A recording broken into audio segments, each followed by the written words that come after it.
मी तुला काढवल, मी तुझ्या बाहुलीला मग फेकून टाकेल. असं कधी चांगला बाबा असतो का? नसतो. असं कोण म्हणालं? बाबा. बरं. माझ्या बाहुलीला म्हणाला असं. कुठली बाहुली दाखव. ही बाहुली. दिसत नाही मला, तिथे जाऊन दाखव. ही बाहुली. नाही दिसत आहे.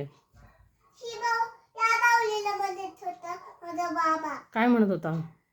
नाही ते मी तुला फेकून टाकेन असं या बाहुलीला म्हणतोय माझा बाबा. कुणी बनवली त्या बाहुलीला?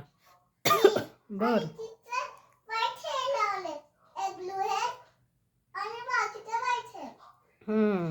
आणि तिने 10 क्लिप्स लावलेत. 10 क्लिप्स लावलेत केसांमध्ये. 10. आणि तू केसांमध्ये, तुझे केस कुठे आहेत? Where are your hairs? टॉवेलच्या आत आहे. अच्छा, किती छान. पण मी हे मोठे केस बनवलेत. हम्म. ती झाली तिची मम्मी. अच्छा.